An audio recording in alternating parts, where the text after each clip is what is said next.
This is a demo on coil building with slab coils. So what you're going to need is a circular template for the base. Roll the slab out, put the template on there, and cut out a circle. All right, that's going to be your base. And then you're going to need slab coils. To do that, you roll another slab out, use yellow bumpers. You can roll that out. And then I like to use the actual bumper as my template for the coils. So you're going to need a knife. And hold this against the slab and cut on both sides. So this will be your actual coils instead of doing the rolling coils. So I just continue that across the whole slab. Just lining up the bumper every time to the cut I made previous.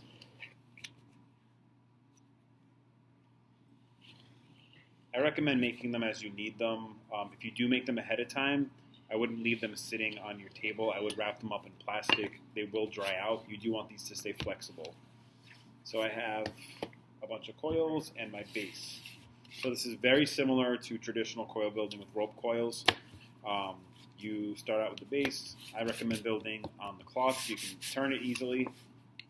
You don't need your rolling pin or your bumpers anymore if you've rolled enough coils. Now you need a fork for scoring and some water and your knife tool and possibly some blending sculpture tools. So I'm going to just do some slipping and scoring or scratching and attaching to get this base coil on. For this exercise, I'd like you to try to keep this as perpendicular to the table as you can, so that's a right angle going straight up. You can play with making it flare out or come in, but try to keep it as cylindrical as possible. I don't want a bowl.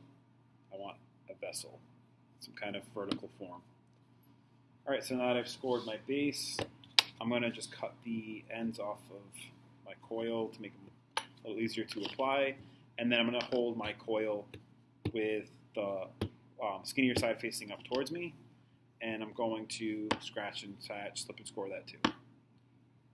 Using a little bit of water, not a ton. So once I have those two scored pieces, I'm going to put them against each other and push firm but gentle pressure. I want to see some of the air bubbles come out, some of that water. I want to hear that squishy noise so I know I'm not trapping air. And if your coil is not long enough, you just need to add another one. So I will measure this, see if it fits. I'll cut it to fit. And then I already scored that side, so now I'm going to score this part of the coil.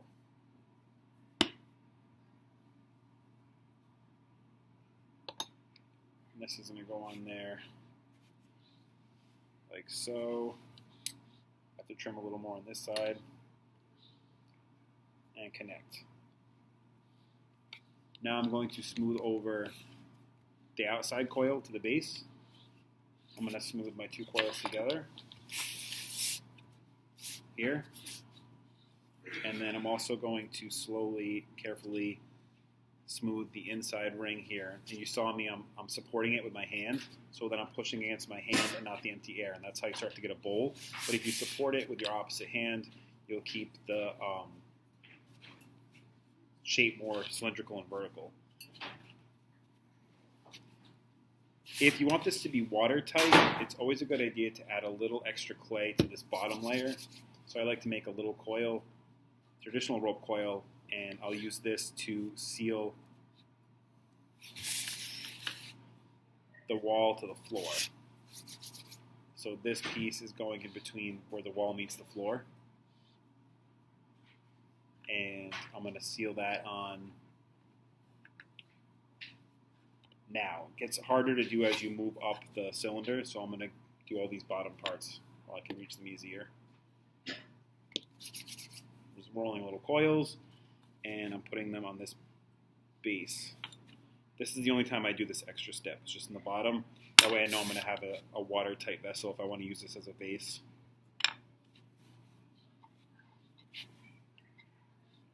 Alright, so for this exercise, I also want you to smooth both the inside and the outside. I want you to practice on combining those coils and trying to eliminate the line where you see them connect.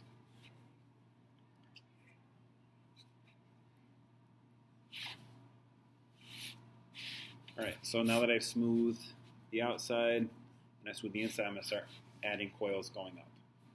Now, this isn't a race. I wouldn't build this too quickly. Coil building has to be done pretty slowly so that the base layers start to firm up and dry so you can keep adding to them. If you go too fast, you're going to have a pop that's going to flop on you. So the other trick is too, I have those two pieces joined here.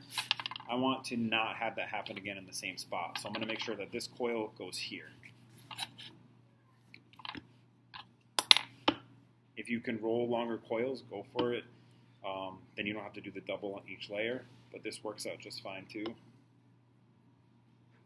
So I'm slipping and scoring, scratching and attaching, and I'm making sure that this is where my other seam was, so I'm putting this solid piece over that seam, so I'm not always lining the seams up. And now I'm going to smooth the inside. So I'm using my thumb, and I'm supporting with this hand. So I'm eliminating that seam. If you have trouble with that, you can always use these sculpture tools that kind of look like a thumb, and those can help you smooth too.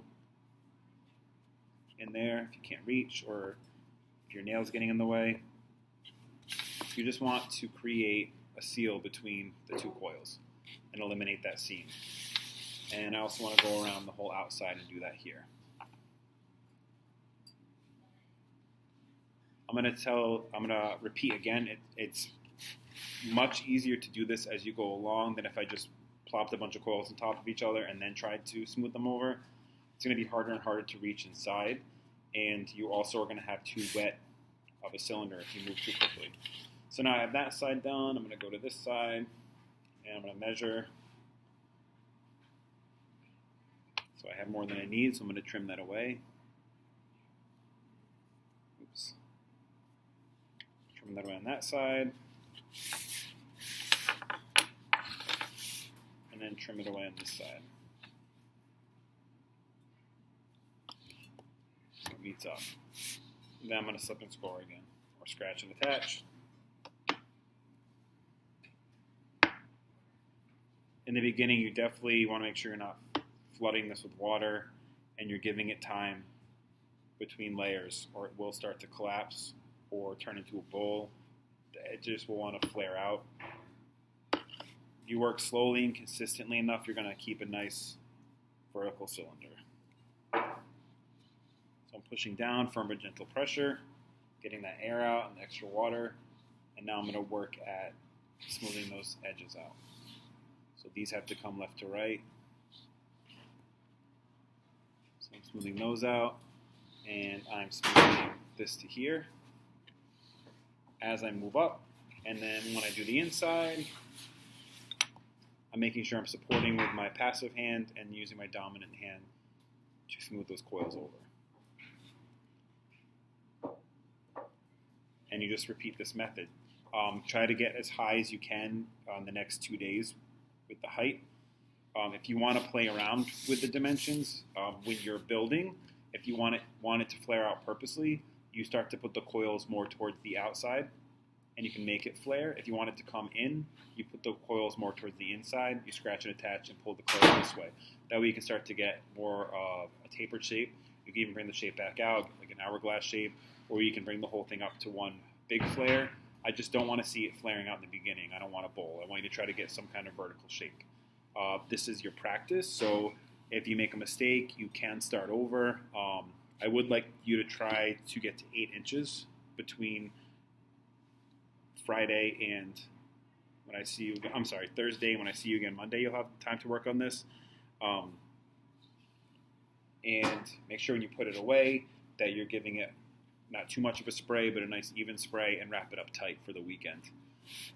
All right, so there you go. Now you're ready to practice a coil vessel. Once again, you need yellow bumpers, a rolling pin, a circle template, possible sculptural tools if you can't reach in, fork, water, and maybe a sponge to help you smooth, and the cloth mat to help you move the things around and roll out the slabs. Good luck.